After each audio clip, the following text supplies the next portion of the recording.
Thank you. Okay. Yeah. No, it's fine. I'm just getting tired of the ding dongs. There we go. Okay. Okay. Hello, everyone. I'm Andrei Zhukov from Royal Observatory of Belgium. Well, maybe first, following what we had just now, just words of encouragement to NASA colleagues, to all the US colleagues. Times in Europe are not rosy either, but yeah, I really wish we all as a community go through all this turbulence unscathed. So I'm going to show a little, well, 3 slides about Aspix coronagraph aboard Proba 3. So Proba 3 is a mission which has been launched last December. So it's consists of, well, should I use mouse as a pointer? Yeah, okay. Well, yeah, it's okay. So normally, well, the goal of the mission is to observe the solar corona using 2 spacecraft. So we have the bigger spacecraft is a coronagraph spacecraft where the telescope is mounted, and the second spacecraft is a circular occulter. So there should be an alignment of the 2 spacecraft with respect to the sun. And then we should be able to get images which would look like this, what is shown here at bottom left, with a field of view ranging roughly from 1.1 to 3 solar radius. So let's say what we advertise as eclipse-like conditions. So instead of maybe showing you many of these future promises, because this is still not yet there. So the current status is that we are in the commissioning phase right now. On the right, you can see the first image, which was already taken by Aspix, which was not yet in formation flying. It's just we opened the door of the telescope and we looked sideways to see the stars. So the yellow circles contain stars. Well, so the biggest, brightest of them you can see. The one in the magenta circles, these are the cosmic rays. We know these are cosmic rays because in the next image, they are not there, they are somewhere else. And the star which we see at the bottom has a visual magnitude of 7.92. So we are amazed that we actually could see the stars down to the magnitude 8, which is really amazing. This is a raw image. This is why you see all these stripes. I could have shown you a processed image. By the way, yeah, this image of the star is a processed image. And one more image on the top left. This is the image of the coronagraph spacecraft as seen by the occulter spacecraft. So one spacecraft is looking at the other one, and there are LEDs blinking there. So you can see 4 of them. And there is a gray area on this side, which one can say it's probably the solar panel. Yeah. So this is, we still didn't start the formation flying, but this is the first tests of the what we can call a visual-based metrology. So the first formation flying experiments will be in March.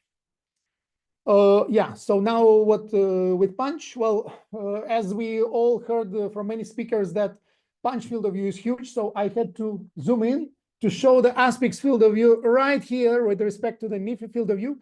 Well, essentially, this means that the fields of view are complementary, and Aspix will provide understanding of the sources of structures and events in the low corona structures and events which will be observed by PUNCH.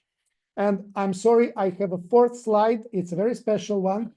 I have a sad duty to say, well, to announce the passing of Pierre Hughes from Centre Spatial de Liège in Belgium. Well, he was also in the University of Liège. He was a towering figure of the hardware production for solar UV imagers in Belgium, and well, I would say in Europe. He was the project manager of EIT, and he was a pre-launch principal investigator of EY onboard solar orbiter. We will be missing him greatly. Thank you.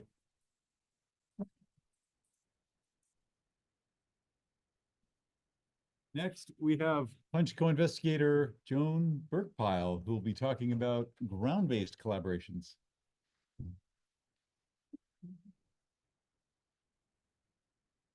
Cameron. Let's quickly get rid of this.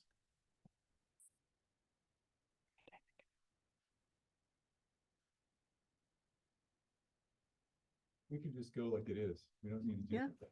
Yeah. Okay, hi. So ground-based observations, they provide observations of the low and middle corona that's connecting solar sources to PUNCH, like was just described in the last talk. They provide coronal magnetic field measurements, magnetic field morphology information, plasma conditions such as density, line of sight Doppler, temperature, sites of high energy particles and magnetic reconnection, and CME observations observed from onset into the middle corona.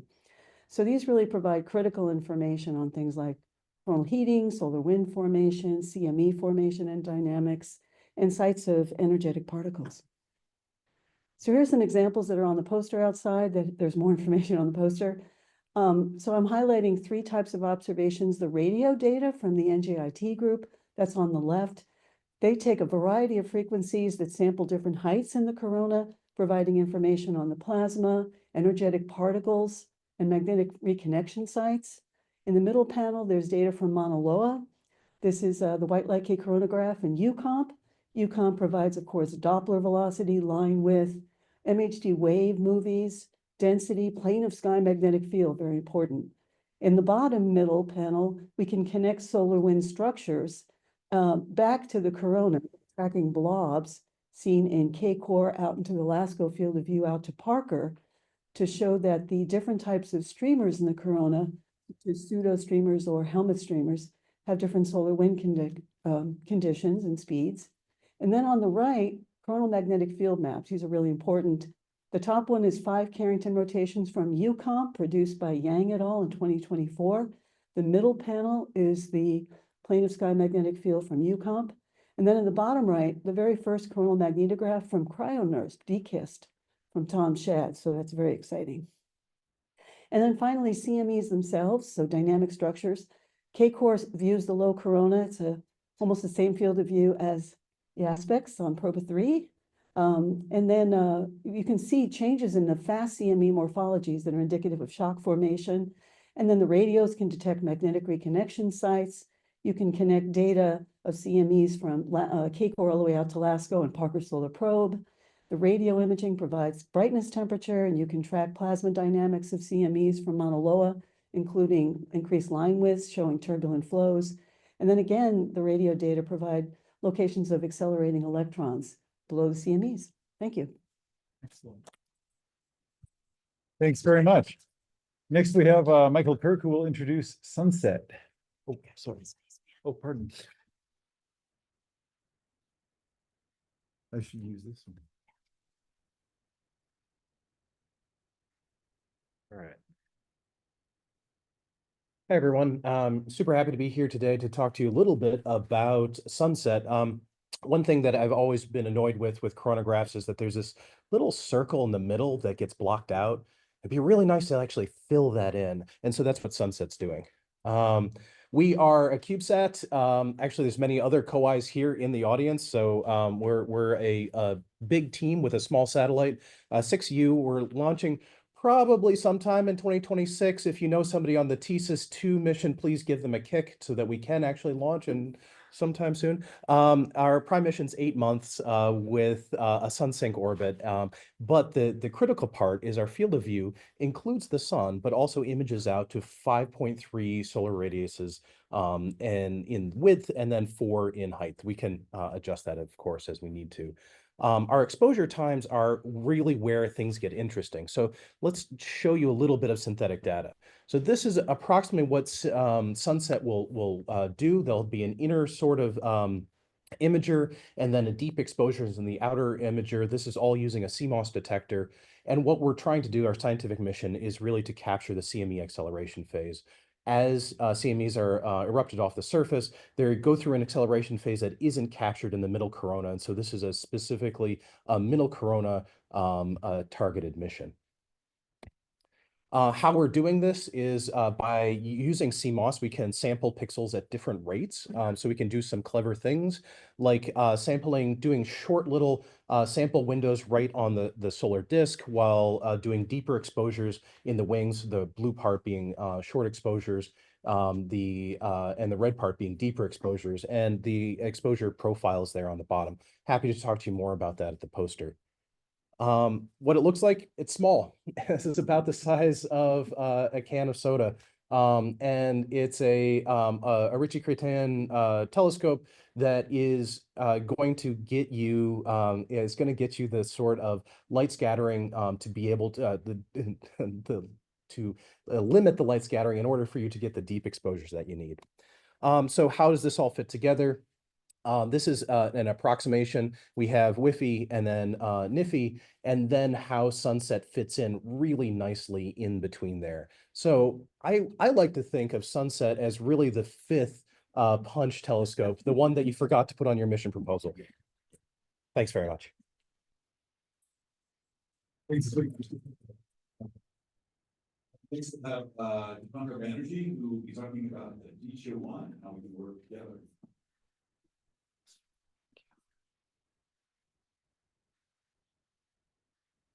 Okay, so this is our first dedicated observatory class mission. It has 7 payloads for remote sensing and 3 in situ. I won't talk about too much about all the payloads, but primarily on the visible emission line coronagraph. So it's a multi-slit experiment as well, which has 4 channels. The 3 ionized iron lines, 10, 30, 13, and 515, and the continuum. Unfortunately, we have still issues with the other channels. Only the 5303 channel are producing science-ready results. I will show very quickly. So it's internally occulted coronagraph, which has always problems.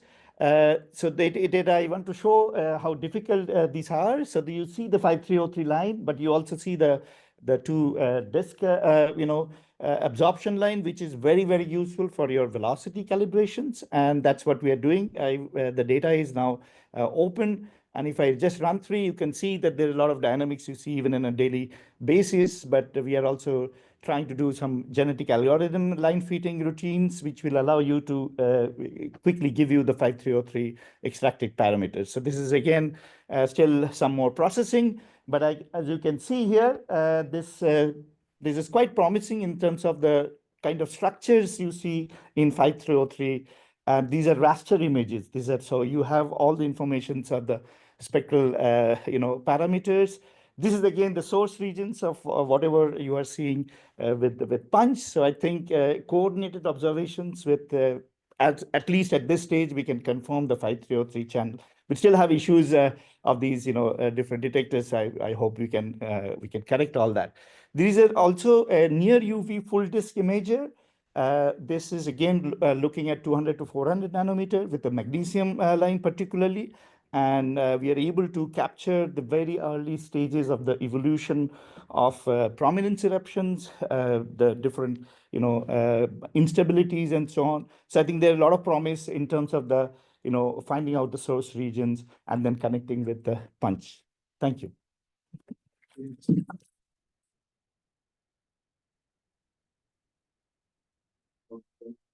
They're all excellent. Next is Rebecca Robinson, who will be talking about how we can collaborate with Muse. Nailed it. Hi, everybody. I'm Rebecca. I'm the outreach lead for the Muse mission. But before I talk to you about outreach, I'm going to talk to you a little bit about what Muse is. First of all, thank you for outcompeting us for the SMEX selection, because now we're a mid-X, and that suits us pretty well. This cartoon is what Muse will look like, hopefully, after we start assembly upon passing our CDR, Critical Design Review, in April. Muse is designed from legacy technology from the IRIS mission, which is currently in space in sun-synchronous low Earth orbit, similar to what PUNCH will do. IRIS is a single-slit imaging spectrograph that is looking at the sun's chromosphere, okay? But the challenge with a single-slit spectrograph is that something interesting is happening over there, and it happens by the time you get there, and then something else happens by the time you get back. And so it's really difficult to scan dynamic events on the sun, especially in the chromosphere and lower corona, with one slit. Muse is coming in hot with 35 slits. So this will be a 35 slit spectrograph, and all it has to do is look at the sun's corona in this case and just wiggle a little bit, and it will get a really lovely view of dynamic events happening in the corona. So if I can perhaps start this. Nope. Bye. Don't worry about it. Can I not? Maybe you can get it later. Yeah, I'll get it later. Anyway, So we have synthetic observables of what Muse should be able to see dynamically. Those are made from a simulation of a flare. On the top row there is intensity, bottom row there is Doppler shift. And what this video does show is, in user imagination, it shows that Muse should be able to essentially freeze a flare as it is erupting. And that is a lot better spectrally than what we can do with even our best single slit spectrograph. And so Muse should give us a really nice frozen dynamic flare evolution once we start getting data back. It's going to be exciting. But I'd like to talk to you a little bit more about the outreach program, because where our real synergy is with PUNCH is the outreach. Of course, better corona observations are going to inform what PUNCH is observing as well. But on top of that, we have a beautiful relationship with the PUNCH outreach program. Dr. Sherilyn Morrow is on my advisory board and has been so generous with her expertise and products. As she mentioned earlier, we have a Muse version of the beautiful 3 pinhole projectors that are in pre-production, waiting for print. And also coming up next, we've been greatly inspired by your virtual team cards. So this essentially is an opportunity for me to come and give you a big thank you from the Muse team. We're about 2 years behind you. We expect to be launching in 2027. Our outreach program has just been funded in December 2024. And so we're just getting started. It's so nice to have some quick outreach products to get out there, greatly inspired by you. So thank you very much.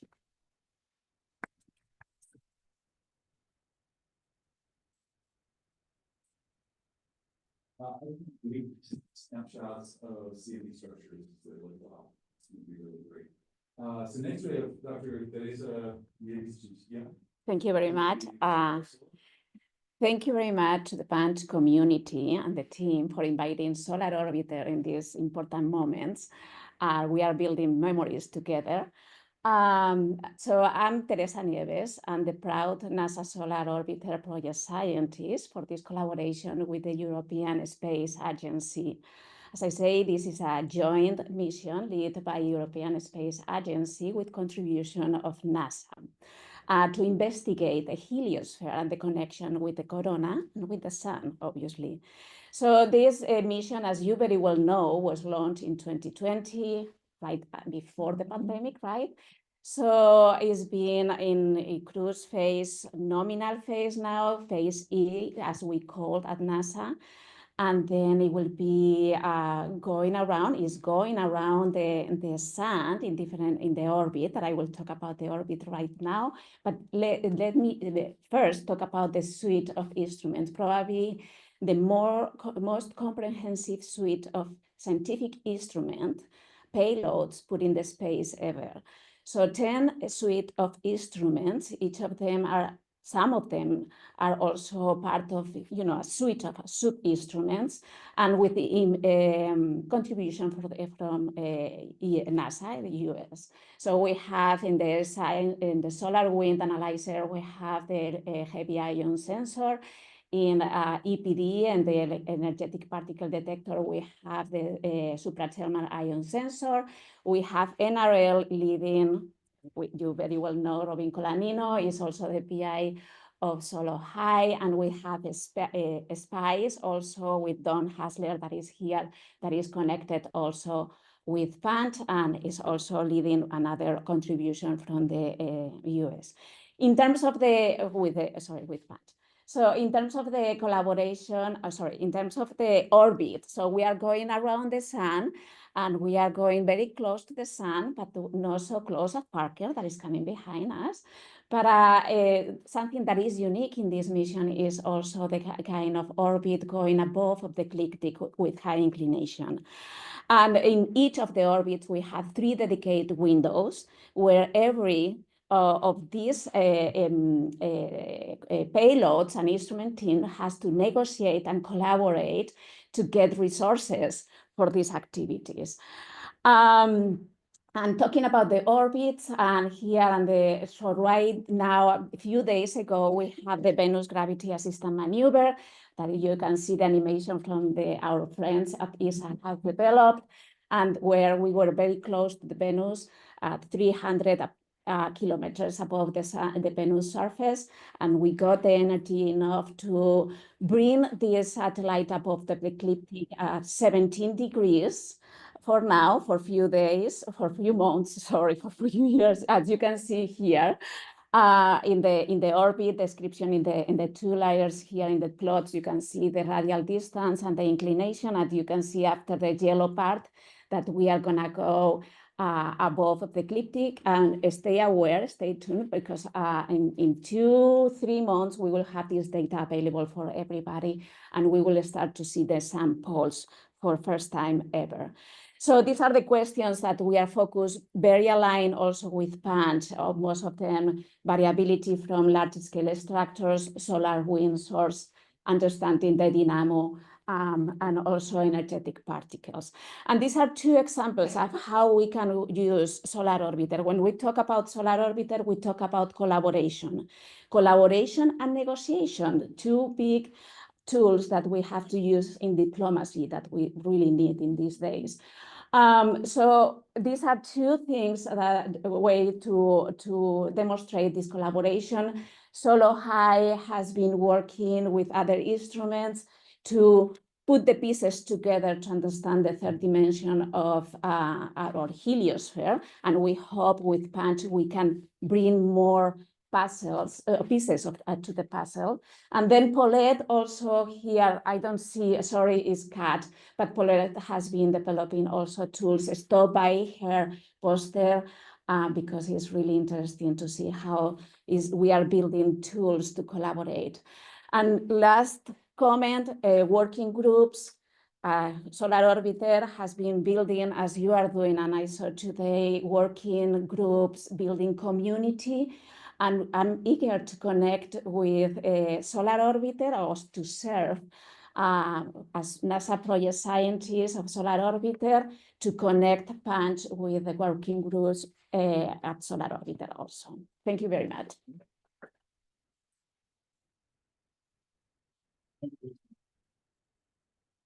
Last but not least, we have